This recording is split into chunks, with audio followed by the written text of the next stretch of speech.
Bonjour à tous. Aujourd'hui, je ne sais pas si vous le savez, je pense que vous le sentez, c'est le jour le plus triste de l'année, mais on est là pour casser les codes. Donc aujourd'hui, on va faire des choses un peu différemment. Et on va commencer avec une petite animation. Je vous propose à tous de regarder en bas de vos chaises. Vous avez vu qu'il y avait une enveloppe, comme celle-ci.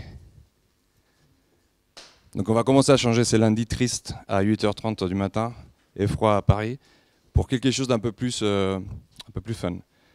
Vous avez des enveloppes. Ne les ouvrez pas, s'il vous plaît. Suivez mes ordres à partir de maintenant. Vous avez des enveloppes. Donc, que vous sachiez que dans ces enveloppes-là, il y a à peu près, vous êtes, je ne sais pas combien vous êtes, quarantaine, 50. Il y en a, vous avez entre vos mains 50 billets de 500 €. Chacun dans l'enveloppe. Donc, il y en a 2 parmi ces 40 billets de 500 € qui sont vrais. C'est-à-dire que vous avez dans l'enveloppe un billet vrai, ou un billet vrai ou un billet faux. C'est un peu comme la loterie. Quand on achète la loterie, on pense qu'on est millionnaire, mais la loterie n'est pas passée encore. Donc il y a cette notion qu'on veut jouer avec vous. On va être heureux aujourd'hui, on va peut-être gagner 500 €.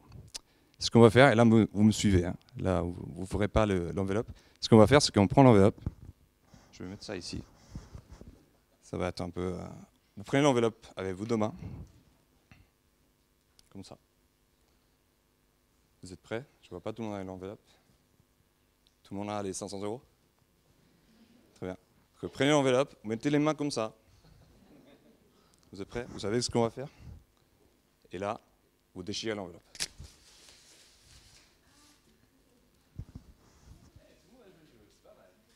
Comment vous vous sentez? Bien?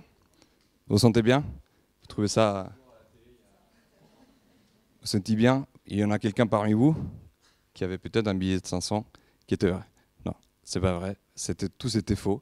Évidemment, on ne va pas casser des billets 500 comme ça, vu aussi l'état de les rapports à l'argent actuels. Donc ça, c'était une partie très, très classique de rapport à l'argent. Donc on vous donne l'argent, on ne vous donne pas. C'était juste pour vous, c'est une expérience pour vous. C'est le moment de casser quelque chose qui aujourd'hui est important. On trouvait que c'était une bonne façon de rentrer dans le sujet, d'échanger ses rapports à l'argent et juste jouer avec ses émotions. Et j'ai dire François, continuer sur le sujet. Alors pourquoi est-ce qu'on a cette émotion avec l'argent? C'est une histoire quand même vraiment très, très curieuse et très intéressante. En fait, l'histoire, c'est que l'argent, ça n'est pas que de l'argent. L'argent, c'est même parfois secondairement de l'argent. C'est des rapports humains, c'est anthropologiquement ce qu'on s'échange, etc. Mais surtout, dans l'argent, il y a à la fois les espoirs et les craintes. Au fond, l'argent, c'est quels sont nos futurs possibles, quels sont nos projets, qu'est-ce qu'on peut pour nos enfants, etc. Mais le manque d'argent, c'est aussi la pauvreté, c'est aussi la honte, c'est aussi tout un ensemble de difficultés qu'on a par rapport à ça. Et alors, la honte vis-à-vis de qui, ou la pauvreté vis-à-vis de qui, en fait, ça nous raconte aussi une histoire assez troublante qui est comment est-ce que l'argent ou le manque d'argent, c'est une relation à l'autorité. C'est pas juste entre nous, c'est aussi quelque chose qui est lié à la façon dont les banques centrales, la Banque de France, les banques qui donnent le cadre général de l'argent, on les a toujours regardés comme les acteurs d'en haut, une sorte de pyramide. Moi, je me souviens quand l'affaire Crédit Lyonnais avait éclaté, je me disais, mais au fond, quelque part, des autorités en haut auraient dû faire quelque chose. Et on se rendait compte que la pyramide n'avait pas de sommet. C'était très déstabilisant. En tout cas, très souvent, les banques, c'est vu comme des sanctuaires, c'est vu comme des espaces assez religieux. Il y a quelque chose dans notre relation à l'argent qui est de l'ordre du tabou, qui est de l'ordre du sacré, et qui fait que pour une partie de notre expérience de la banque, ça a souvent été ces beaux bâtiments en marbre ou autres. Hein, si je pense à certaines banques de Sienne, par exemple, qui étaient d'anciennes églises. La banque, c'est une église. On a vu comment Max Weber, par exemple, avait parlé des relations, même si c'est contesté, parlé des relations religieuses des différentes religions, et par exemple du protestantisme à l'argent, la façon dont on le gagne, la façon dont on doit s'en défendre, etc. Et puis, donc voilà, il y a cette sorte de relation trouble à l'argent avec laquelle nous habitons, et qui font qu'on ne peut pas seulement la résoudre à ce qui serait une relation utilitaire. Et c'est vrai. Et je suis complètement d'accord. Et c'est pour ça que nous, on pense, je travaille chez Orange Bank, mais globalement, du coup, on a une vision et on veut changer cette façon et il faut arrêter. Pour nous, c'est assez insupportable de penser que les gens ne connaissent rien à l'argent, ne savent pas gérer ses finances, ne savent pas, sont incapables de prendre des décisions par soi-même. D'ailleurs, par rapport à changer les choses, c'est vrai qu'on s'est mis debout devant vous, on avait des chaises. Je pense que c'est bien de s'asseoir, comme ça on se met au même niveau. Je trouve ça plus sympa. Ça te dérange pas? Non. Je trouve ça plus sympa. On voit de plus près. Donc pour nous, c'est insupportable ça. On veut changer les choses. On est déjà un opérateur mobile qui rentre dans le monde bancaire. On est là, on n'est pas comme les banques. On est banque, mais on est une banque différente qui vient d'autre part et qu'on va changer les rapports à l'argent. Moi, je vous explique rapidement une histoire. Je viens de l'Espagne. Ma mère venait d'un petit village espagnol où ils travaillaient plus sur les aspects de l'agriculture, etc. Et mon grand-père, c'était une vie modeste, mais je pense qu'en France, on retrouvait la même chose, hein, et que des fois, on la retrouve encore. Mon grand-père avait un costume. Et il avait un costume qui était très beau et qu'il mettait juste 3 fois dans l'année. Donc une fois, c'était pour aller à l'église. Donc cette relation dont on parlait d'un lieu sacré, il le mettait pour aller à l'église. Il l'utilisait aussi pour aller aux enterrements. C'est vrai que c'est lié. Au moins en Espagne, c'était très lié à l'époque, les enterrements avec l'église. Donc il mettait son costume, il était fier d'aller avec son costume aux enterrements. Et après, les derniers, il le mettait pour aller dans les banques. Pourquoi il mettait pour aller dans les banques? C'était ce qu'il y avait une relation de peur. Parce que les banques, ils étaient là juste pour le juger.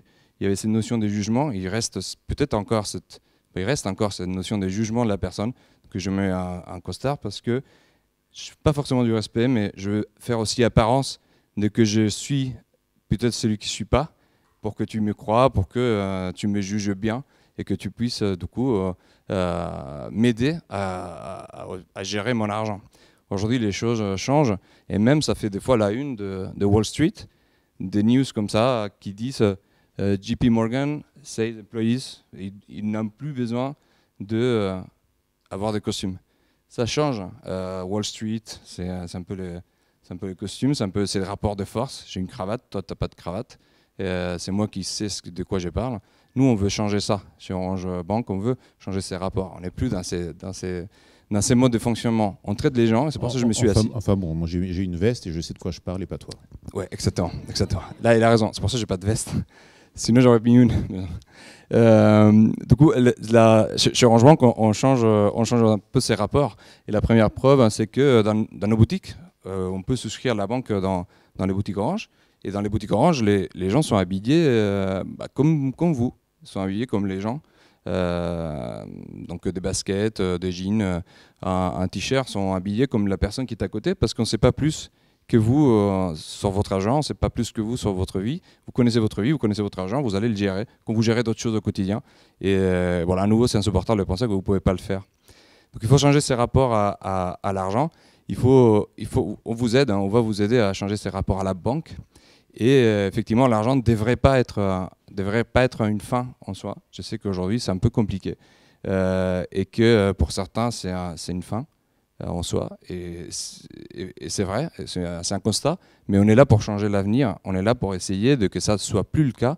Nous, on n'est pas les seuls acteurs, mais on fait partie de ces acteurs qu'on peut aider à changer ça. Une chose importante dans ce que tu dis, c'est aussi le fait que au fil des siècles et des années, les relations à l'argent se sont refroidies et technicisées.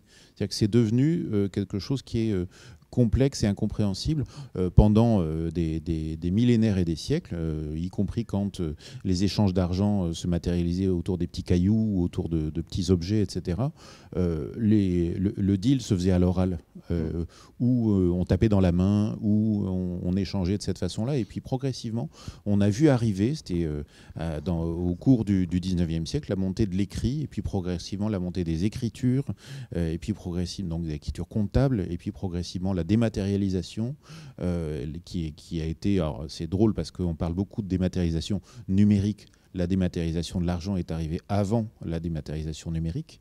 À partir du moment où on a considéré que des bouts de papier pouvaient représenter de la valeur et non pas une contrepartie en or. Ça s'est enrichi avec la fin des accords de Bretton Woods, Nixon 73, qui dit c'est des écritures au fond qui vont, et non pas le stock d'or de la Banque centrale, qui vont représenter la matérialité. Et une certaine approche du numérique a refroidi, technicisé, appauvri ces relations à l'argent jusqu'à faire en sorte que je ne comprends pas tellement bien ce qu'il y a sur mon compte en banque, il n'est pas très actionnable, mais en revanche je sais que mon banquier en sait plus sur moi et que ça va être compliqué. Je pense qu'il y a une complexité et technicité liée à l'argent qui fait qu'on a eu besoin de conseillers bancaires pour tout et n'importe quoi, de calculs très importants pour tout et n'importe quoi. Et moi, ce que j'entends dans la proposition d'Orange Bank, c'est de rapprocher et de simplifier, de fluidifier.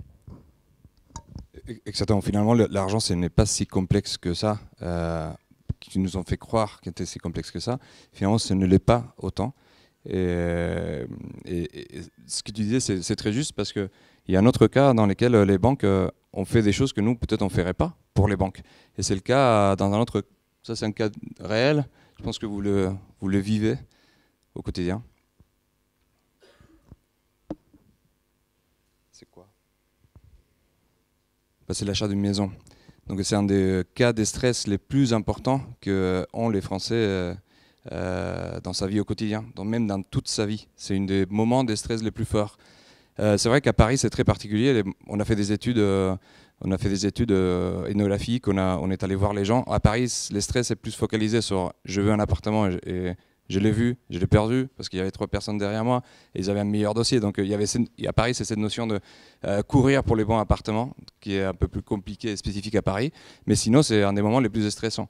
Et ce qu'ils font les gens, les courtiers même, disent aux gens, pendant 3 mois, soyez pas vous-même, cleanez vos comptes. Donc de papier finalement, cleanez votre vie, pas numérique, mais notre vie financière, pour qu'on vous prenne un petit peu plus au sérieux, pour qu'on ne sache pas trop en quoi vous dépensez au quotidien. Ça, il faudrait aussi arriver à le changer. On est toujours comme on est, et on est bien reçu vous êtes bien reçu comme vous êtes, et on va vous conseiller par rapport à qui vous êtes, ni plus ni moins. Il n'y a pas besoin d'échanger. Donc les rapports changent, hein. Les forces doivent s'équilibrer, les forces doivent se mettre au même niveau.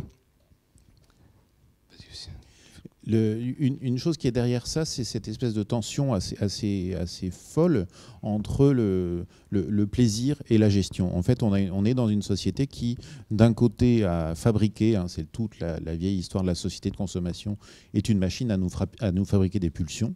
C'est-à-dire que potentiellement, pour un oui, pour un non, quand on gagne son premier salaire, quand on se retrouve avec un petit peu d'avance devant soi, quelque chose en nous et peut aller vraiment vers des achats pulsionnels, vers des dépenses de plaisir, vers tout un ensemble de choses comme ça. Et puis parfois pour des bonnes ou des mauvaises raisons. Et en face de ça, on est en même temps une société qui est très très marquée par le management, par un auteur qui parle de la société malade de la gestion. Qu'est-ce que c'est que gérer sa vie ? Ça c'est Vincent Goldjak. Est-ce que vraiment une vie c'est quelque chose qui se gère ? Est-ce que nous sommes une entreprise ? Peut-être pas vraiment, on est peut-être des êtres humains.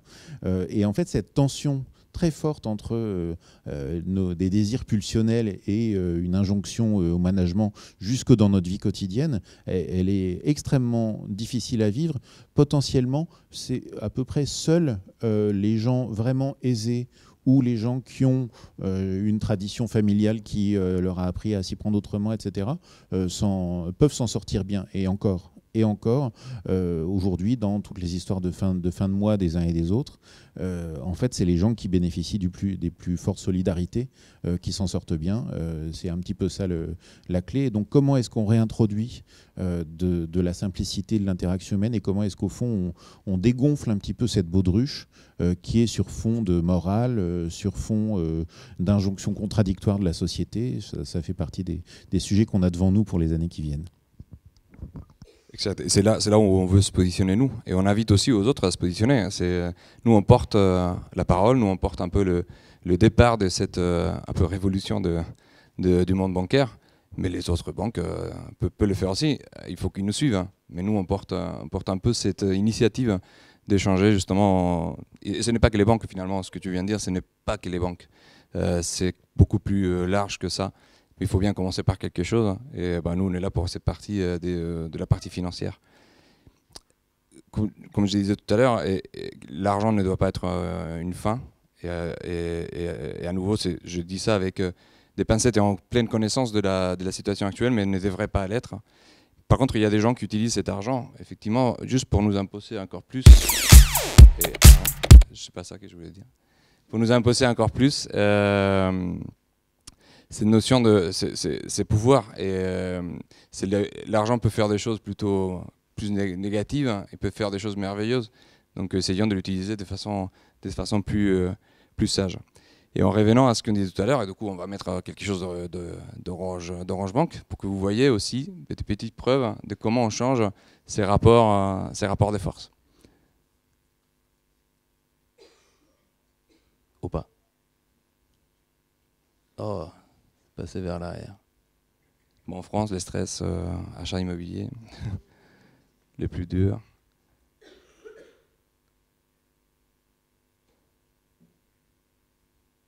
Et voilà. Donc vous préférez.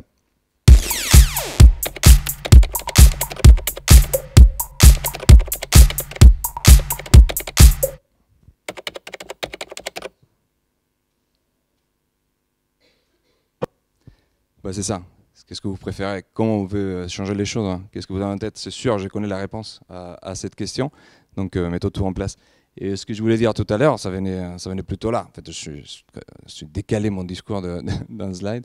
C'était ça, c'était qu'il y a des gens qui sont capables d'utiliser notre argent. Ça, c'est de Wall Street pour des choses qui sont pas hyper cool. Et ça, c'est fini, ça. Ça, c'est fini. On n'est plus dans ces moments-là. Et papa. Ouais, vas-y. Je passe. Les fintechs se multiplient, où le paysage financier, bancaire, économique est en train de vachement se moderniser, et de proposition de valeur, etc. Moi, je vais te poser la question plus à Jacques-François, historiquement parlant. On est sur une dynamique qui pourrait se rapprocher de choses qui se sont produites par le passé, ou quelque chose de complètement nouveau? En fait, il y a une chose qui est vraiment nouvelle, c'est que la répartition des rôles dans la société a toujours été assez claire. C'est-à-dire qu'on savait ce que c'était que l'État, on savait ce que c'était qu'une entreprise, on savait ce que c'était qu'une banque, etc. Et une des nouveautés, moi j'aime pas beaucoup parler par exemple de révolution numérique, je trouve que c'est un terme pas toujours très valide, etc. Mais une des nouveautés très claires qu'introduit le numérique parce qu'il distribue de la capacité à beaucoup de gens, c'est qu'il y a beaucoup plus d'acteurs sur n'importe quel sujet. C'est-à-dire sur n'importe quel sujet, qu'il s'agisse du système de santé, qu'il s'agisse d'éducation, qu'il s'agisse de beaucoup d'autres choses, ou de transport et de mobilité par exemple. Quand vous êtes sur la mobilité, vous vous rendez compte que les acteurs de la mobilité dans les 30 dernières années sont incroyablement plus nombreux. C'est des petits innovateurs, c'est le fait que les Google, les Airbnb sont devenus des acteurs de la mobilité, c'est le fait que chacun d'entre nous peut arriver avec une proposition innovante sur les mobilités douces, sur tout un ensemble de choses. Il se passe la même chose dans la banque et c'est très troublant. C'est-à-dire qu'il y a quelques années, on voyait déjà comment la chaîne de valeur de la banque devenait un peu plus saucissonnée. C'est-à-dire que ce n'étaient pas les mêmes qui avaient la relation au client, qui avaient la relation au crédit, qui avaient la relation à l'épargne, etc. Ça a commencé progressivement. Et une chose qui s'est jouée, par exemple, c'est un objet très particulier qui s'appelle le compte. Il y a encore 20 ans, quand on parlait d'un compte, on savait qu'on parlait de compte en banque. Aujourd'hui, quand on parle de compte, je veux dire, ceux d'entre vous, les plus jeunes d'entre vous, sont sûrement déjà allés voir la reconstitution de carrière sur le compte de la caisse d'assurance vieillesse et la retraite. Faites-le, c'est très amusant. Mais en tout cas, y compris nos annuités y compris notre vie médicale, y compris nos droits à formation, etc. Et puis bien sûr nos comptes chez Vélib, chez tout ce qu'on peut imaginer, etc. On appelle ça des comptes. Autrement dit, tout sujet va être vu comme une balance de débit et de crédit, comme une interaction entre un login mot de passe et un opérateur de service. Et donc un modèle qui était réservé à la banque n'est plus réservé à la banque. Nous avons intériorisé ce modèle dans tout un ensemble de choses, y compris dans nos relations au service public, y compris dans ma relation à ma ville. Je peux avoir un compte Paris Connect, je peux avoir des comptes auprès de la caisse des écoles, etc. C'est quand même très frappant. Et symétriquement, le fait d'être une banque est quelque chose qui est beaucoup moins réservé aux acteurs bancaires eux-mêmes. Alors, il y a en plus un cas français qui a pu se jouer et qui peut-être fait que Orange Bank arrive, j'allais dire, seulement maintenant, c'est que le secteur bancaire ne voulait pas d'intrus. Pendant pas mal d'années, les acteurs, on a vécu ça déjà sur la carte à puce il y a quelques années, les acteurs des cartes bancaires ne voulaient pas que d'autres acteurs viennent à bord. Et puis progressivement, les banques elles-mêmes ne voulaient pas non plus que d'autres acteurs s'appellent banques. Dans le reste de la planète, à pas mal d'endroits, un des endroits les plus marquants, y compris dans votre histoire d'ailleurs, c'est l'Afrique. Dans des pays avec faibles infrastructures et faibles historiques, la banque se développe par le mobile, par le M-banking. Et ce que fait systématiquement le numérique, c'est cette ouverture de jeu d'acteurs. Ce qu'il a fait dans la banque comme ailleurs, c'est permettre à des nouveaux venus d'arriver avec des nouvelles propositions de valeur et d'arriver donc en assouplissant, permettant de l'innovation, permettant de s'y prendre autrement.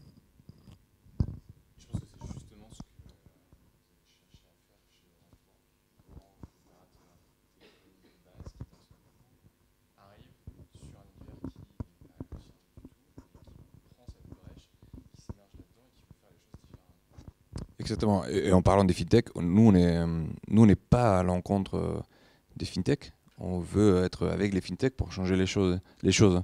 On n'est pas à l'encontre non plus, dans le mauvais sens du terme, du reste du monde bancaire. On dit juste que ça serait mieux qu'ils changent aussi, parce que les choses ont changé. Et voilà, les gens, maintenant, tout ce qu'on dit tout le temps, l'équilibre des forces, on n'est plus le même. Il faut qu'on engage un changement global. Et nous, on l'engage, ces changements. Et effectivement, c'est ça l'idée. C'est l'idée d'Orange Bank. C'est son pourquoi. En fait, pourquoi on est là, c'est justement pour faire ça, pour bouger un peu. Et en Afrique, c'est vrai qu'on en avait bougé aussi. L'Afrique, pour les télécoms, c'est pareil. Hein. C'est un endroit qui est super pour innover, pour regarder de nouveaux usages. Donc, on peut construire une banque en pensant à l'Afrique. Oui, et peut-être pour en dire juste un tout petit mot de plus là-dessus, des nouveaux acteurs, des nouvelles propositions de valeur, c'est aussi une réflexion par rapport au monde de demain. C'est aussi le fait de se dire, dans le monde d'hier, les choses étaient bien rangées. Hein, pour répondre à ta question, Clément, est-ce que historiquement ça c'est bien le monde de demain, on sait très bien qu'il est différent du monde d'hier. C'est-à-dire qu'il va nécessiter beaucoup plus de souplesse, beaucoup plus de résilience, beaucoup plus de nouvelles façons de s'adapter, tout simplement parce que c'est un monde beaucoup plus incertain. Et en fait, qui dit monde plus incertain, dit nécessité de beaucoup plus grande souplesse, d'adaptabilité beaucoup plus forte, ce qui veut dire qu'on peut plus se contenter que les lieux physiques dans lesquels se passent les choses soient dédiés à une seule fonction, que les interactions qu'on a soient normées par un seul mode d'usage. On a besoin de diversifier les choses et d'apprendre à faire de l'incertitude une bonne nouvelle. Surtout que les nouveaux usages, je pense que tu as raison, et il faut les connaître. Ce qu'on fait beaucoup, moi je travaille dans le design, la conception d'expérience, la conception d'expérience utilisateur et client. On doit connaître nos clients. Là, on est dans un monde où notre pourquoi, c'est changer les choses, mais il faut qu'on les change aussi en suivant les usages, la façon des gens de voir les mondes, la façon de voir aujourd'hui ses besoins et de faire face à des difficultés. Et ça, il faut le connaître. On est incapable de dire qu'on va se permettre d'avoir cette place dans le monde bancaire à côté des fintech. C'est là où la réponse de tout à l'heure, c'est à côté d'eux. Il n'y a pas de problème. On a même on a des bonnes fintech qui travaillent avec nous, donc ça c'est génial. Et ça, c'est une notion expérientielle que cette partie expérientielle, cette partie connaissance, elle est importante. Ce qui nous différencie de ces fintechs aussi, et c'est pour ça que j'ai mis une carte de la France, c'est qu'il y a beaucoup de fintechs, mais qui ont un impact, et c'est pas moindre, hein, c'est juste un impact un peu plus localisé. Vous êtes à Paris, et à Paris, les fintechs, vous connaissez énormément de fintechs. Lydia, Lecci, en fait, il y en a énormément de fintechs que vous pouvez utiliser au quotidien dans votre vie. C'est plutôt focalisé dans les grandes villes. Nous, c'est aussi par rapport à cette question, et même par rapport à la société globale en France, nous, Orange Bank, on est partout. Si on regarde tous nos clients actuels, ils se situent tout au long de la carte de France. Donc notre impact sur la société, notre objectif d'échanger ses rapports à l'argent, d'échanger ses rapports aux banques, bah on pense qu'avec les fintechs, mais nous on a un rôle incroyablement fort à jouer parce qu'on en est partout. On est déjà étendu au sein de la société française. Donc on peut déclencher, on porte ces sujets auprès de tous. Et voilà, c'est tombé. Hop. Et du coup, ce que je disais, l'expérience, c'est une côté d'expérience un peu inédite, et cette expérience, cette connaissance des gens. On a expliqué le pourquoi, donc on veut changer, on veut aider, porter le message, d'échanger ses rapports à l'argent. Et ce que j'ai dit tout à l'heure, c'est qu'il est important de connaître vers où on va. Déjà en 2016, on avait fait des recherches utilisateurs, donc on est allé voir les gens, faire des entretiens, des focus group. C'était déjà au début de la réflexion de cette nouvelle banque. À ce moment-là, et ça c'est back to 2016, on avait déjà déterminé qu'il était très important pour nous de rendre le contrôle sur leurs finances. C'était la clé de tout ce qu'on avait pu extraire de ces recherches, mais ça on les faisait avec eux. C'était pas une ambition de dire ah non on veut faire ça. Non, notre pourquoi est basé aussi pour les gens. En fait, c'est basé sur les gens, sur l'évolution de la société, sur des signaux qui sont tellement forts que les autres banques, on se demande comment c'est possible qu'ils se sont pas rendus compte avant par rapport à ces rapports de force. Et si je vais dans le même sens, on a fait, nous, à la FINC, des travaux sur la confiance il y a quelques années. Et ce qui nous était raconté sur la confiance était une chose assez curieuse. En plus, on le faisait avec des opérateurs du commerce et des services, avec Orange, avec des banques, avec d'autres opérateurs, etc. Et on se rendait compte d'une chose, c'est que ce que la plupart des acteurs appellent confiance, c'est surtout la façon dont les clients doivent donner confiance à leurs fournisseurs et doivent pour ça remplir leur profil au maximum, faire ce que tu disais tout à l'heure, c'est-à-dire un peu embellir ce qu'ils peuvent raconter, se comporter au mieux, etc. Et avec une dissymétrie très forte, c'est-à-dire le fait que j'ai l'impression que l'opérateur de service que j'ai en face de moi, la banque que j'ai en face de moi, on sait tellement plus sur moi que moi-même, a des données sur moi, qu'on ait des profils sur pattes. Et la conclusion qu'on en avait tirée, c'est qu'en fait, ce déséquilibre était un grand destructeur de confiance. Il avait débouché au fil des années, au fil des décennies. Ça a commencé dans les années 70 avec la montée du CRM, donc de la gestion de la relation client, qui a permis d'industrialiser la relation client, qui a permis donc que quand j'appelle ma banque, je sois confronté à je ne sais pas qui, mais qui prétend qu'il s'appelle Jean-Pierre ou Céline et qu'il est juste à côté de moi et qu'il est mon conseiller client. Et peut-être qu'il s'appelle ni comme ci ni comme ça, et peut-être que je ne parlerai plus jamais avec cette personne. Mais en tout cas, cette personne sait à peu près, à la minute près, ce que j'ai fait dans l'interaction avec mon fournisseur dans la période récente. Et on se disait, mais au fond, ça se paye. C'est-à-dire qu'on constatait une chute verticale justement de la confiance des clients vers les grands opérateurs ou des usagers vers les services publics qui, au fond, se sont alignés dessus, et une montée très forte de ce qu'on appelle les confiances horizontales, des confiances entre particuliers, des volontés de faire tout un ensemble d'échanges qui pouvaient échapper au contrôle d'en haut, et du coup une volatilité beaucoup plus forte.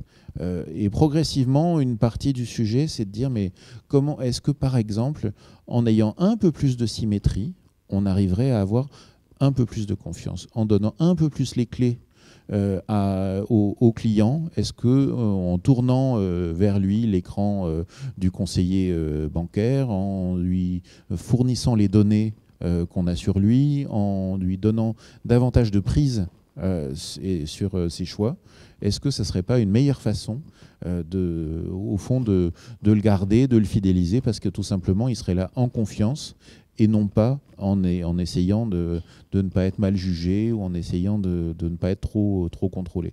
Donc je pense qu'on est vraiment dans ce moment historique. Alors chez nous, ça a fondé une expérimentation assez forte sur ce qu'on appelle le self-data et l'environnement de données personnelles des gens qui est en train de se dérouler, à laquelle d'ailleurs Orange participe par ailleurs. Mais plus globalement, comment est-ce que les opérateurs arrivent à être un peu moins gourmands de l'emprise qu'ils ont sur les personnes, et comment est-ce que, par exemple, les banques peuvent nous donner davantage prise.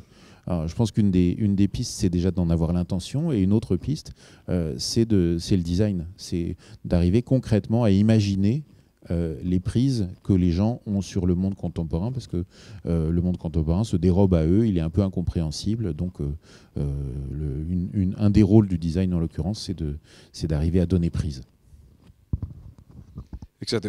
Et pour comprendre, nous avons fait dans le design, dans cette recherche de connaissance de comportement, on a enclenché Hop. Ça m'est fait ah voilà. Ça, je continue. Ça tu peux. Ouais. Justement, les designs, il va donner des réponses à ces questions de comment faire. Comment on peut redonner la main, comment on peut avoir un rapport de confiance qui soit plus fair-play, qu'est-ce qui serait pertinent de proposer aux gens dans les finances pour justement faire évoluer la société. Ce que nous avons fait, c'est que, par exemple, les jeunes, c'est très important, ils déclenchent un peu aussi des mouvements et ils sont très alignés avec notre mouvement, notre positionnement.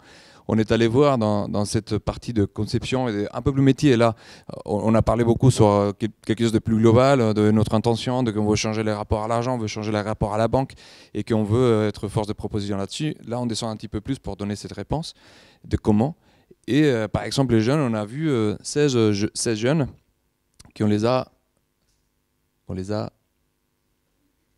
suivis pendant 3 semaines.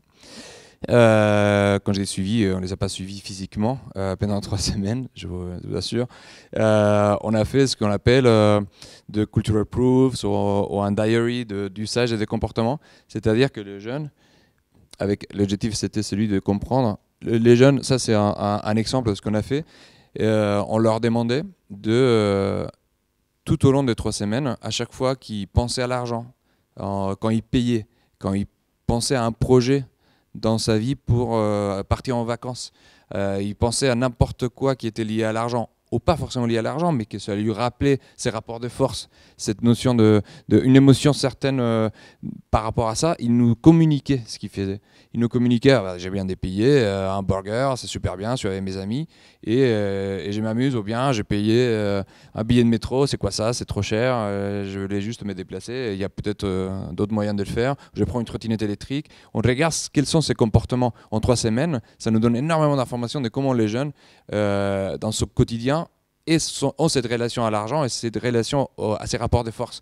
Et avec cette compréhension pure de ce qu'ils font, avec ça, on peut donner la réponse et on peut enclencher de façon beaucoup plus opérationnelle les mouvements qu'on veut démarrer.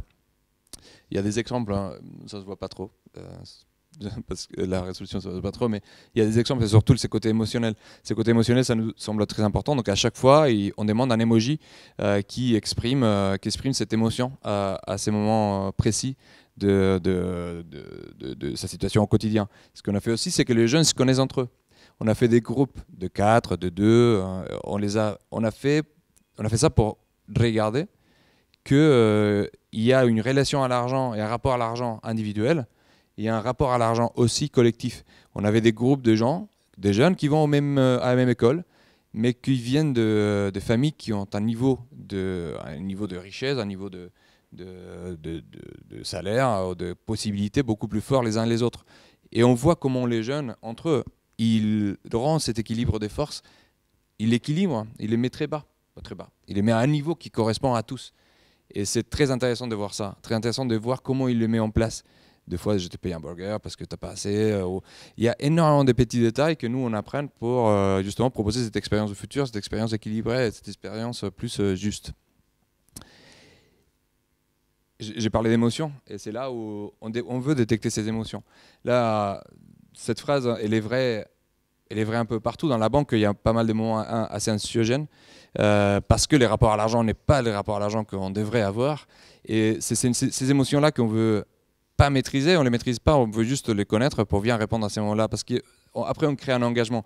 Vous le vivez dans votre vie, quand il y a un engagement émotionnel avec quelqu'un, quand quelqu'un vous répond à un moment de difficulté, vous allez dire, la confiance, qu'on parlait tout à l'heure, il a répondu, tu installes cette confiance entre les deux. Donc on est encore au début de cette discussion, on était sur les émotions, on est toujours sur les émotions.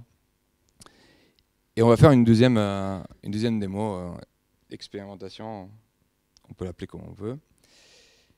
Je vais me lever. Je vais vous montrer les soldes de mon compte bancaire.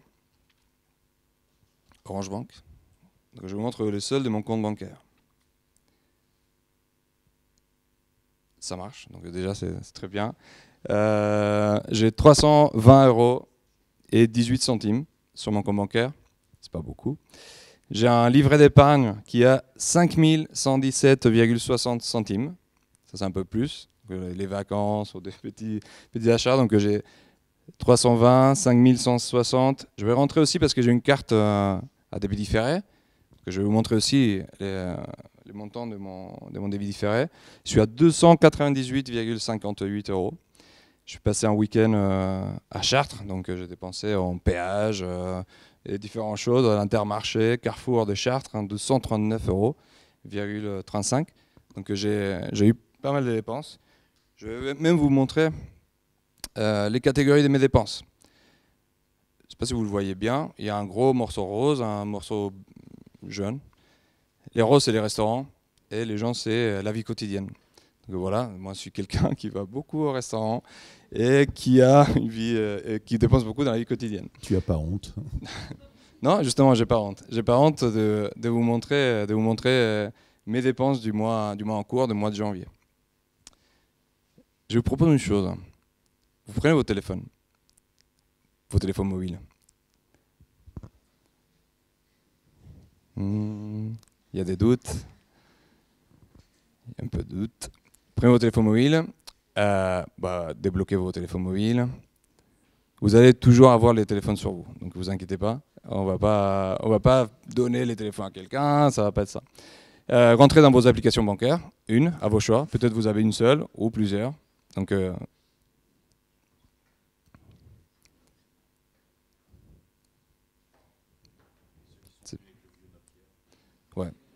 Ceux qui n'ont pas d'appli bancaire.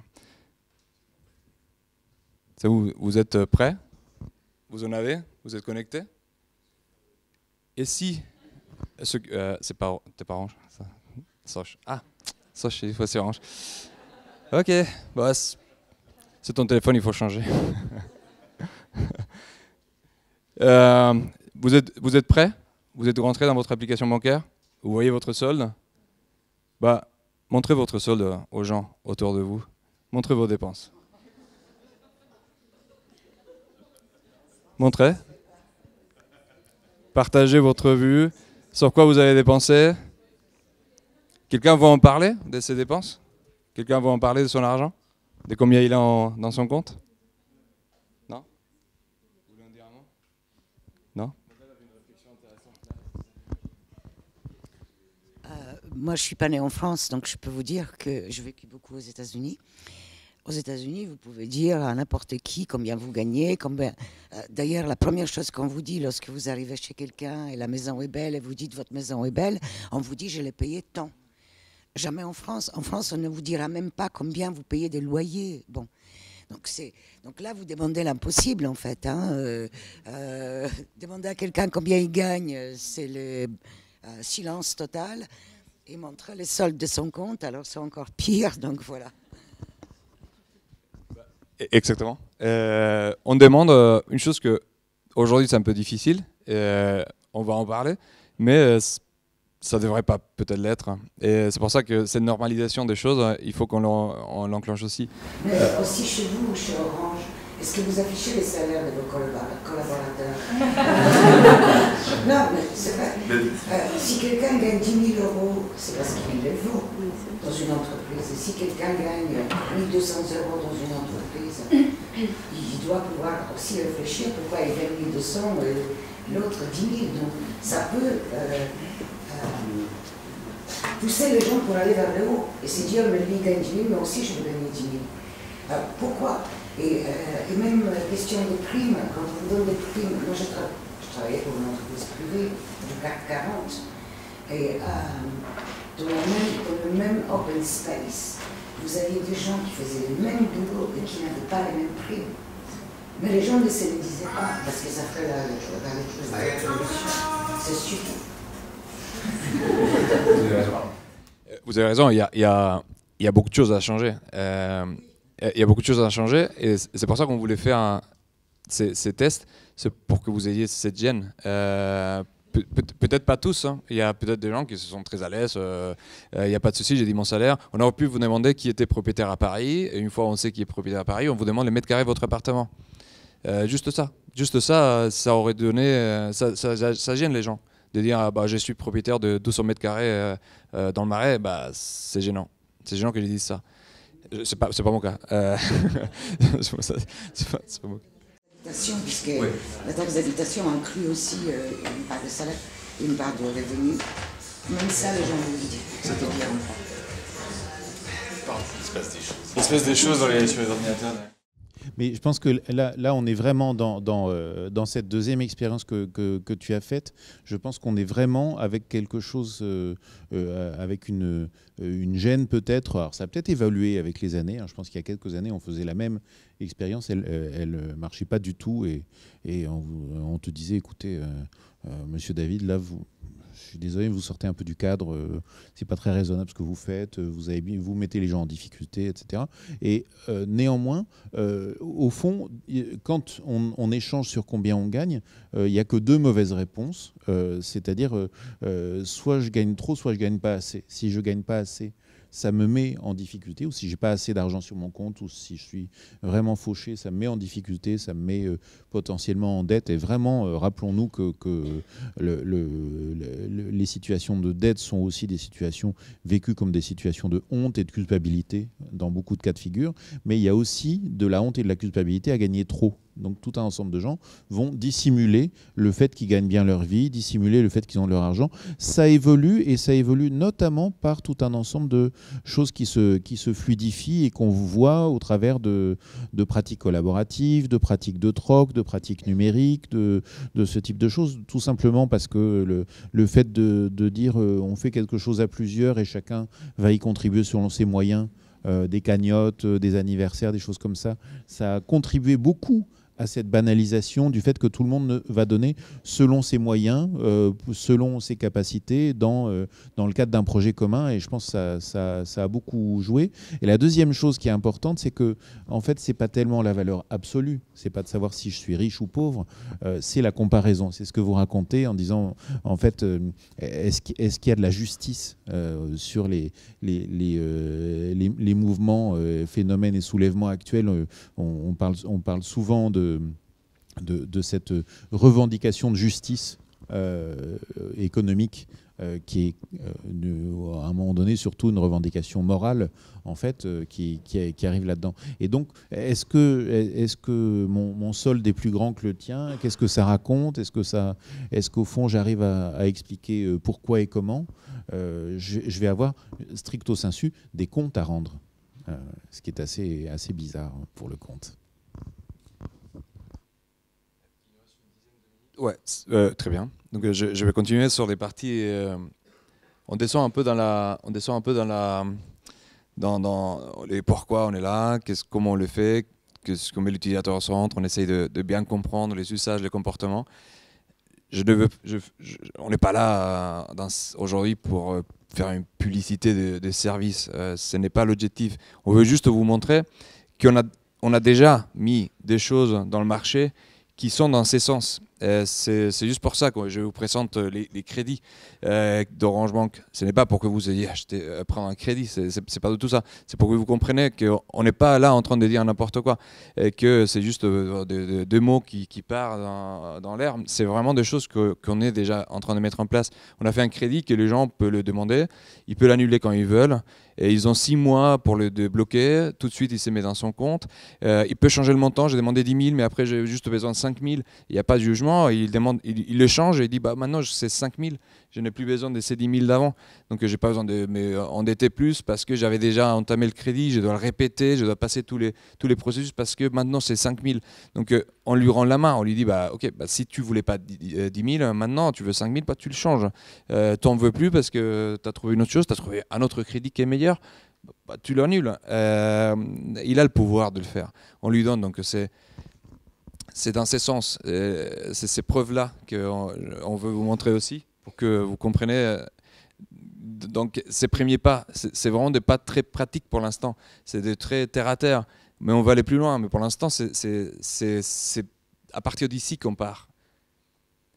Et c'est pareil sur le blocage de la carte. Et effectivement, il y a des fintechs qui proposaient, les banques c'est compliqué, aujourd'hui tu perds ta carte et bah, tout de suite tu as peur que quelqu'un puisse faire des achats, tu sais pas où tu l'as mis, bah, tu vas la bloquer tout de suite, tu vas appeler, elle se bloque, tu passes 2 jours sans moyen de paiement parce que elle est bloquée par les services de ta banque.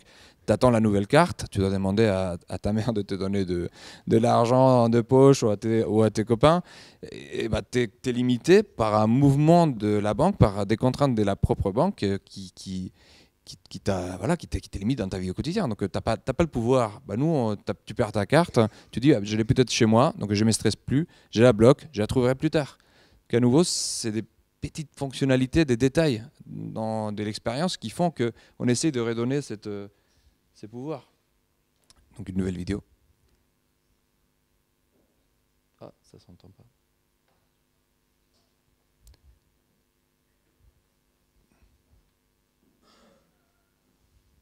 Bon, il disait que, vous l'avez lu, donc on doit noter les codes qui nous a donné la banque, qui nous a donné un code complètement aléatoire, ou bien j'ai choisi moi-même. C'est à nouveau ces rapports de force. Pourquoi tu dois me donner mon code? Je veux choisir mon code, donc j'ai choisi et j'ai mis les codes que je veux. Et ça me permet d'avoir, même c'est un détail à nouveau, c'est un contrôle, c'est un petit contrôle sur ce que je fais avec ma banque. Et du coup, notre promesse, c'est ça, c'est les petits changements du quotidien d'aujourd'hui. Et là, si on rentre, Jean-François, tu coupes quand tu veux rajouter des choses. Hein. Là, on rentre encore plus dans des choses qui sont déjà mises en place et des façons un peu plus sur cette expérience de banque. C'est les côtés, c'est une banque accessible.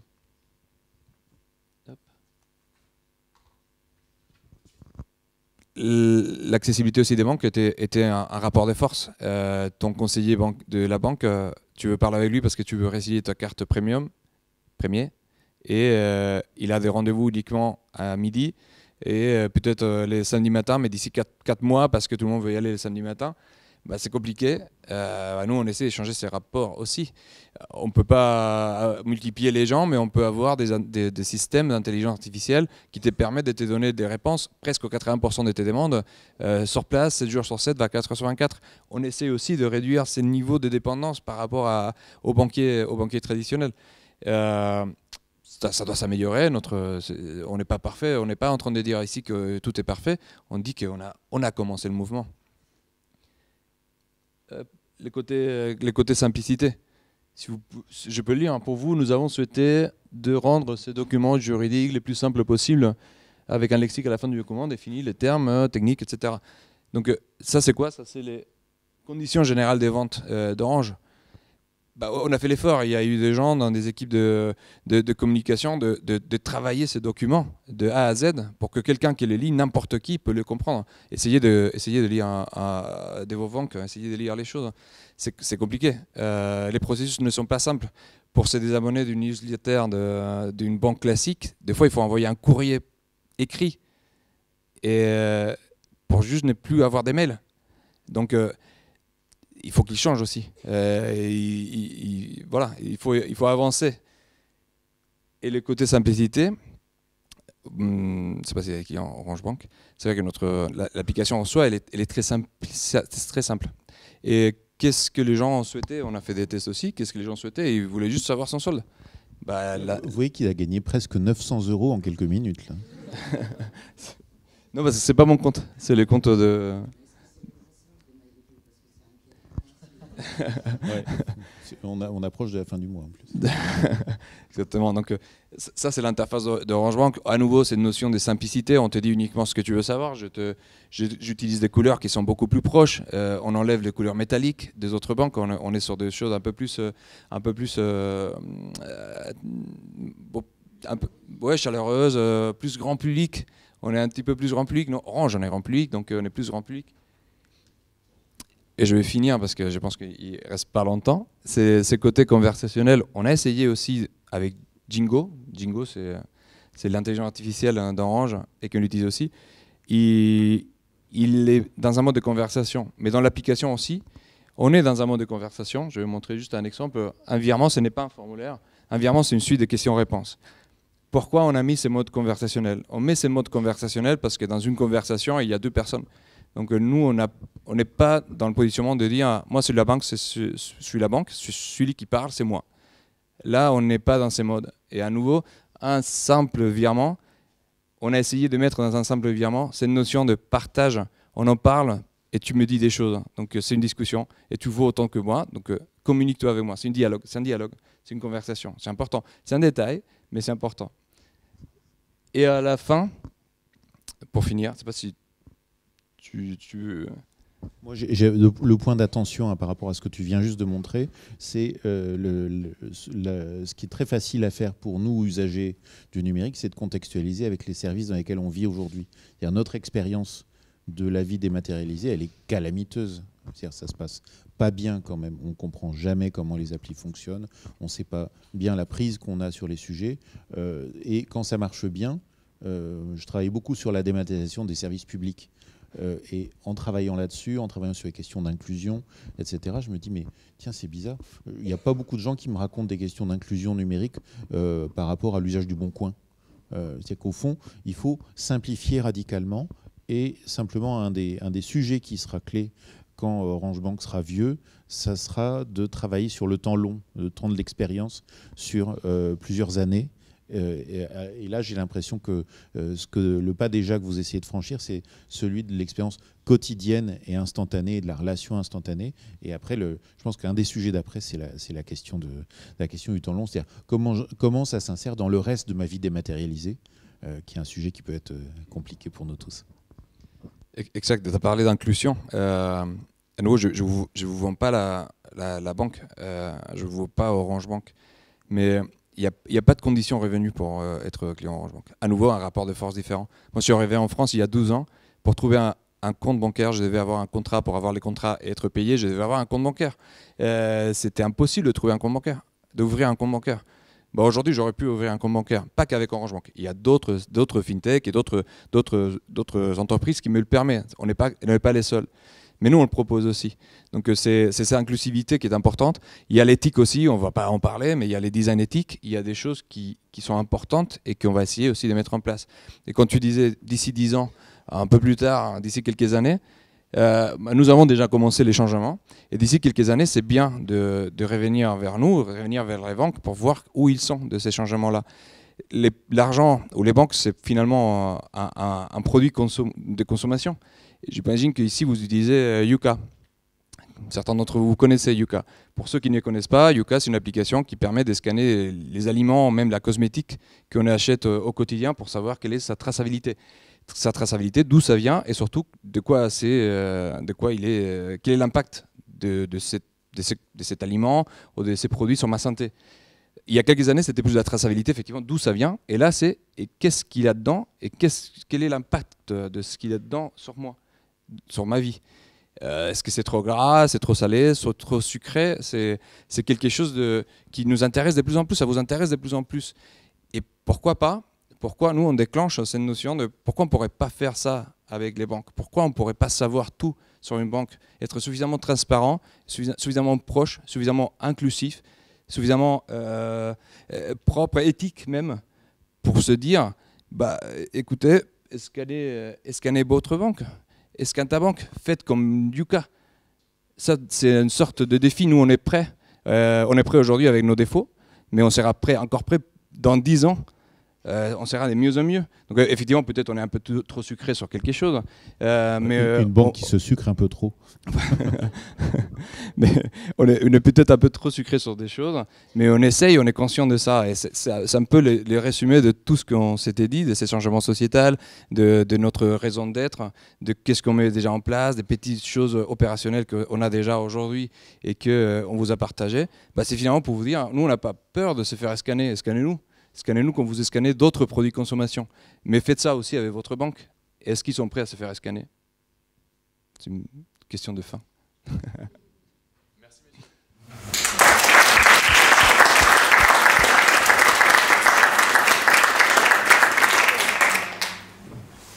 On va passer aux questions-réponses, si vous en avez. À la différence des autres banques en ligne, vous êtes les derniers arrivés sur le marché. À la différence des autres banques en ligne, vous avez beaucoup d'implantations territoriales avec les boutiques Orange, mais vos conseillers, c'est les conseillers télécoms. Alors comment vous les transformez en conseillers bancaires? Côté techniquement, il y a une formation à passer. Donc, ils doivent passer une formation nécessaire pour être dans la légalité de la vente de produits bancaires. Pas des produits bancaires, de la souscription. Parce qu'ils font que la souscription, si on vendait du crédit ou d'autres choses, il fallait aussi faire des formations pour le faire. Mais c'est ça, on décide. Les vendeurs sont très motivés. C'est un nouveau produit.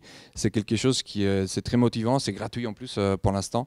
On aura d'autres choses intéressantes à proposer plus tard, mais c'est motivant pour eux de travailler sur l'argent. C'est un peu l'autre pilier de la vie. Tu as l'entertainment, la communication, et tu as l'argent, qui à nouveau, ça ne devrait pas être un souci, mais qu'il est là et c'est un pilier aujourd'hui. Donc ils sont super contents, c'est porte-volonté, mais il faut les former. Il faut juste les former pour qu'ils sachent de quoi ils parlent. L'argent, il faut que ça n'est pas compliqué, il ne faut pas penser que les autres ne savent pas, mais il faut que nous, on sache aussi. Ça ne veut pas dire qu'on ne peut pas les conseiller, il faut aussi que nous, on ait la connaissance suffisante pour vendre un produit bancaire. Donc ils sont formés.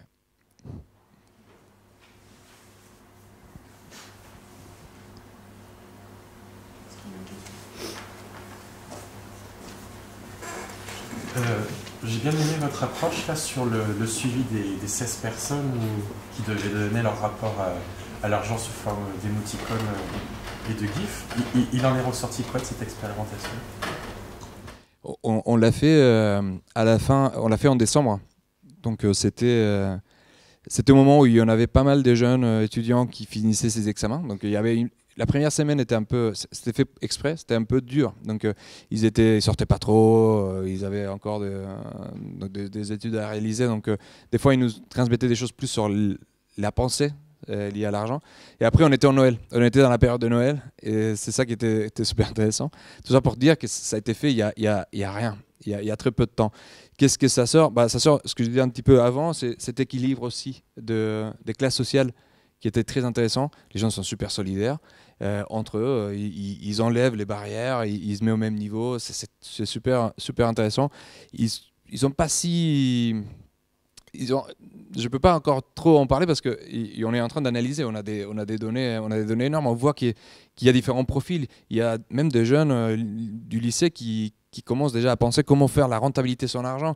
Par contre, il y a d'autres qui sont complètement dans je dépense tout ce que j'ai. Si j'ai 50 euros, ça doit durer le moins de temps possible dans ma poche. Après, ce n'est pas vraiment les déclaratifs qu'on cherchait. On cherche à voir les détails du quotidien.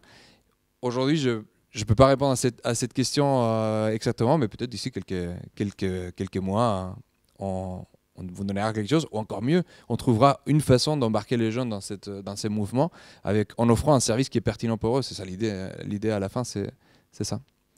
Donc, à voir. Mais ça veut aussi dire que la conception de service aujourd'hui, le fait de procéder de cette façon-là, c'est la bascule de la logique de l'offre vers la logique de l'usage.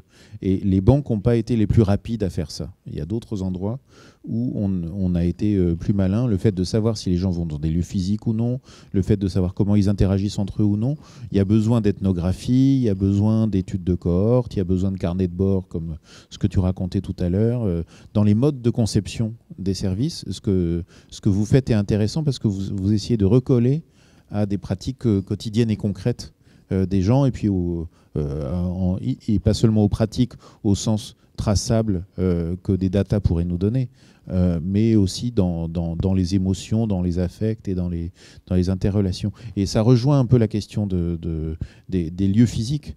La question des lieux physiques, c'est pas tant une question d'emprise spatiale etc. C'est aussi une question symbolique. C'est aussi le fait de se dire j'ai pas forcément besoin que le lieu existe dans ma vie de tous les jours. Simplement, s'il n'existe pas, j'ai un sentiment de perte. Donc, ça va m'intéresser de me dire, en fait, en cas de problème, je vais pouvoir pousser la porte, je vais pouvoir essayer de parler avec des gens. Et tout un ensemble de doutes que le secteur bancaire a depuis des décennies. Est-ce qu'il faut fermer les lieux? Est-ce qu'il faut les laisser ouverts, etc. Que les autres secteurs ont aussi. On est dans un grand mouvement de balancier. Les premières qui se sont dit c'est bon, on peut faire de la banque en ligne, on ferme les agences physiques, ont commencé par voir que ça profitait juste à leurs concurrents, qui du coup continuaient à avoir de la relation client alors qu'eux n'en avaient plus. Et puis il a fallu beaucoup de temps jusqu'à la période d'aujourd'hui où il y a des pure players qui proposent des services, et parfois les pure players reviennent à inventer une nouvelle relation physique, mais qui est très différente et pour des raisons très différentes de ce qu'elle était avant. Donc moi j'ai l'impression qu'il y a une approche assez pragmatique de coller davantage aux usages, de proposer davantage des choses en écho à nos transformations quotidiennes aussi. À ce moment-là, j'ai une question.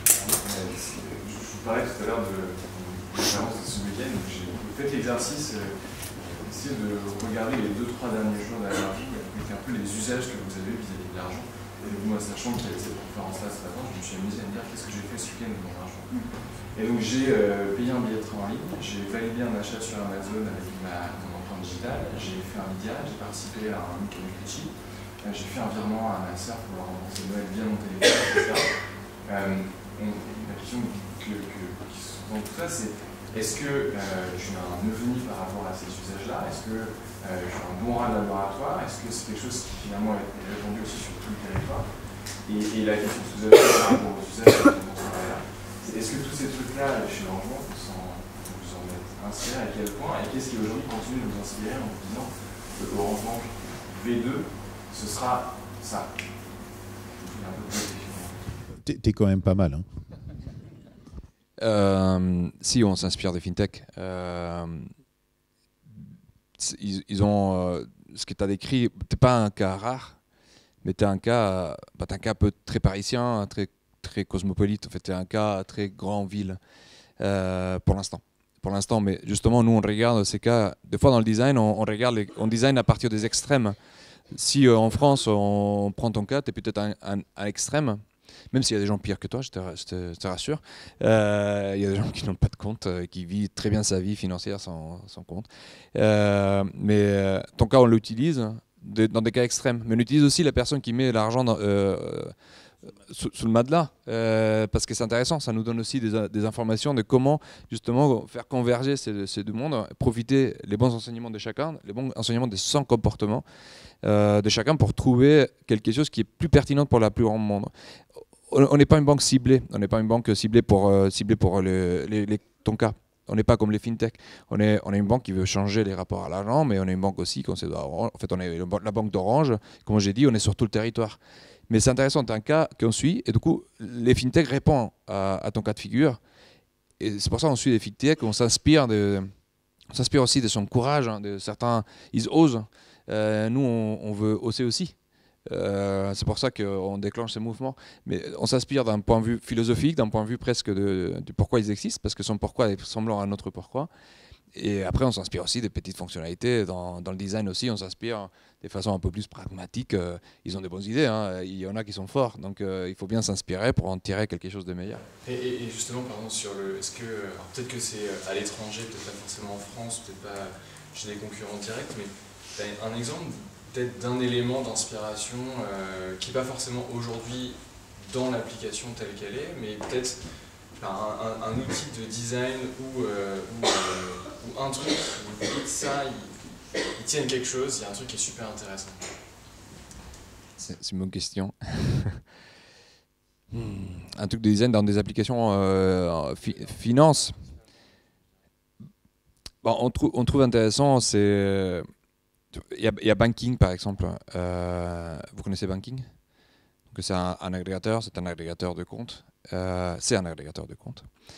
Et ce qu'on trouve intéressant, c'est qu'il déclenche à partir de ça, à partir de ces services, il peut te proposer après des services à valeur ajoutée qui ne sont pas forcément faits par eux, mais qui sont intéressants à te proposer et qui trouvent eux-mêmes, ils trouvent les meilleurs contacts, la meilleure autre fintech à te proposer pour que ton expérience soit riche. Et avec cette connaissance de vers où tu vas y aller d'autres services ou bien son propre agrégation, ils se sont beaucoup basés sur le coaching, sur coacher les gens. Et Number 26, c'est une banque allemande aussi, qui est en France, qui font très bien son boulot, et qui sont basés aussi sur cette notion de je te propose le meilleur du marché de FinTech, comme une plateforme, je te propose certains de ces services. Moi, par rapport à cette première symbologie, mais ce que je disais sur le coaching, c'est cette notion de accompagnement distant. C'est cet accompagnement banquier te laisse faire. Comme nous, on veut laisser faire sur un spectre beaucoup plus important dans notre cas. Mais lui, ils ont commencé à changer ses rapports de force. Et surtout, ces coaching, c'est du quotidien. C'est de cours de yoga. Enfin, c'est le yoga, c'est les sports, les coachs sportifs. Et c'est cette notion d'accompagnement au quotidien qui font bien et que nous, on regarde. On regarde et on parle avec eux aussi. Hein. Ce n'est pas... On regarde, on s'inspire, c'est tout. On en discute, des gens de la banque ici, on déclenche des discussions avec des fintechs. Et on en parle avec eux. Est-ce qu'on peut collaborer? Qu'est-ce que vous en pensez de ça? Il n'y a pas une rivalité, on n'est pas forcément de la concurrence entre nous et eux. Donc là, comme ça, je dirais cette notion de coaching que Banking met en place. Il y a la notion un peu très internationale que d'autres Lydia, par exemple, vous connaissez Lydia probablement. Lydia, pour parler d'un autre acteur français, mais ils ont changé aussi la façon. Ils ont collaboré à changer la façon comme les jeunes partagent l'argent, comme ils se payent entre eux. C'est super intéressant. C'est des gens qui nous inspirent, qui devraient inspirer en dehors du monde des finances, devraient inspirer parce qu'ils ont bien compris le comportement. Je pense qu'on peut aller plus loin, c'est pour ça que nous on a fait les 3 semaines et qu'on continue, parce que je pense qu'il y a des choses à faire, mais c'est des inspirations incroyables. Et ce que je trouve intéressant par rapport à cette question, c'est que pendant des années, la question des relations à l'argent, dans les débuts de la micro-informatique, il y avait déjà Money et Quicken, des applications de comptabilité personnelle qui étaient apparues, qui étaient devenues des usages très très forts et qui ont débouché dans les années récentes sur ce qu'on appelle le Quantified Self, qui est beaucoup une relation permanente à je compte, j'évalue, je gère mieux, je sais mieux ce que je fais, etc. Et progressivement, y compris chez les gens du Quantified Self, est apparue une volonté de plus qualified que quantified. C'est plus allant dans le sens de ce que tu racontes avec le coaching, etc. C'est-à-dire comment est-ce que ces relations à ce qui a l'air d'être des chiffres deviennent des techniques de soi, deviennent au fond des façons de mieux maîtriser et orienter sa vie, des façons de se sentir un peu mieux avec soi-même et pas simplement d'optimiser. Quand on est dans des vies qui ne font qu'optimiser, on le sait dans beaucoup de secteurs de la vie. Par exemple, les calculateurs d'itinéraire me font peut-être passer par des endroits qui ne m'intéressent pas du tout. Et dès que je connais un peu les lieux où je suis, peut-être que je vais plus juste prendre pas du tout le chemin optimal, mais le chemin qui est le mien. Et dans la banque, il y a un petit peu cette même histoire-là d'une bascule de la quantité vers la qualité. Alors, ce qui est intéressant dans ce que tu dis sur les agrégateurs bancaires, effectivement, c'est un endroit où on peut se dire plein de choses se focalisent, mais ça donne des idées dans des projets qu'a pu porter, par exemple, sur notre base de self-data, la Maïf avec Cozy Cloud, etc. Il y a des POC, il y a des projets innovants qui consistent à dire c'est quoi un compte cliquable où quand tu vois la dépense, tu cliques et ça te donne accès à la facture. Et donc, au lieu de te dire, mais qu'est-ce que c'était ça déjà, tu peux remonter le temps, et c'est beaucoup plus intéressant sur un temps long qu'en instantané. En instantané, tu te souviens très bien ce que tu as fait ce week-end, mais quand dans 2 mois, vous allez vous dire, non, on a un peu déconné sur les restaurants, on est aussi dans une vie dématérialisée où progressivement, j'ai les factures dématérialisées sous la main, j'ai les traces de dépenses dématérialisées. Ça va me faire un environnement où mieux il va être géré tout seul, moins je vais avoir, moi, à passer ma vie à déplacer des PDF d'un endroit à l'autre. De la même façon, plus nous allons avoir les feuilles de paye dématérialisées, qui en fait sont en France la norme depuis un petit moment, mais la plupart d'entre nous vivent encore dans le régime de l'exception. C'est la norme, et il se trouve qu'on a encore le droit de fournir des feuilles de paye matérialisées. Plus la question de savoir comment ma feuille de paye et mon compte en banque se parlent, c'est une question qui va se poser, et elle va se poser dans mon environnement personnel, et pas chez Orange Bank, mais Orange ou d'autres peuvent faire des nouvelles propositions de services autour de ça. Voilà, dernière question. Moi, je voulais vous poser une question.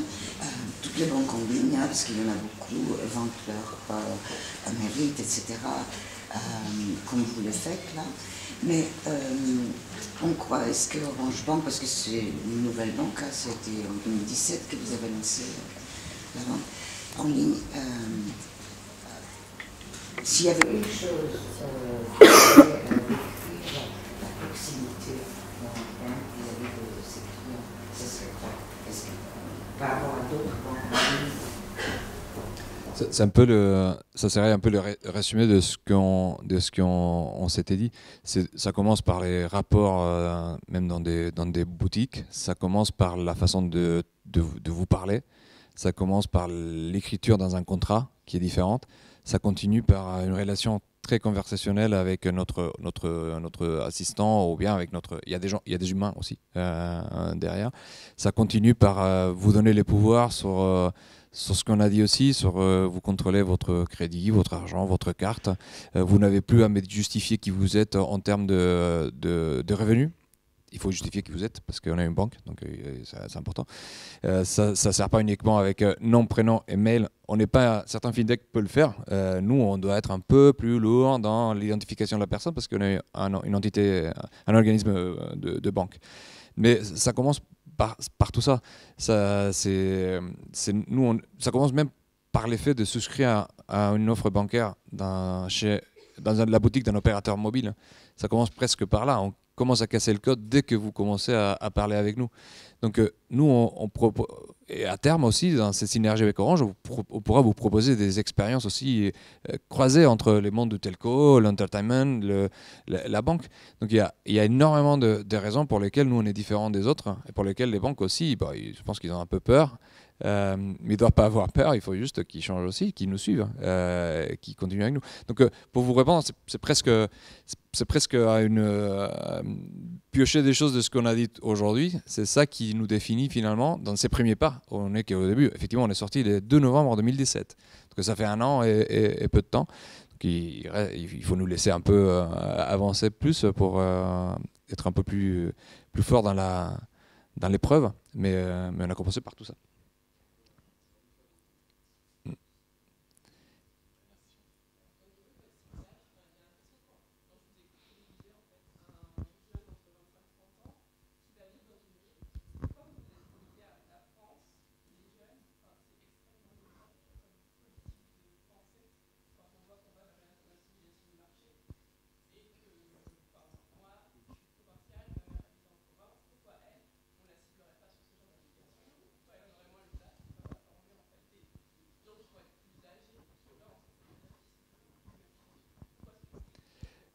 C'est bien que vous dites ça parce que je me suis du coup peut-être mal exprimé. Parce que je me suis peut-être mal exprimé. Donc quand j'ai montré la carte de France, qui avait des points orange partout, c'était juste parce que votre mère qui habite au grand-mère, qui habite en campagne, c'est parce qu'elle aussi a un compte Orange Bank. Et elle aussi a l'accès à ses comptes Orange Bank.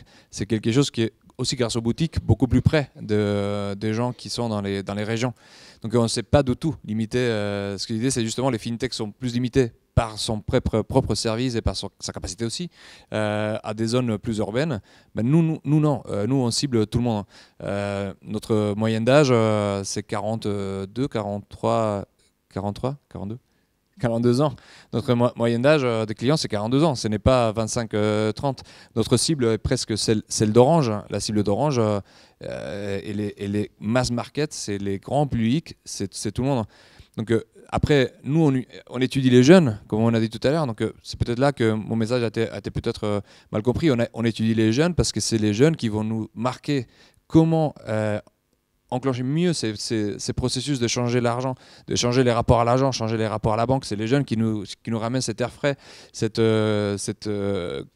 ils matérialisent les changements de la société en partie. Et si on comprend ces comportements, c'est un peu les extrêmes qu'on disait tout à l'heure, si on comprend les jeunes, on va voir aussi comment on peut du coup aider à tous les restes à changer ces rapports à l'argent. Donc on n'est pas focalisé sur les 25-30 ans. Et ben, c'est si.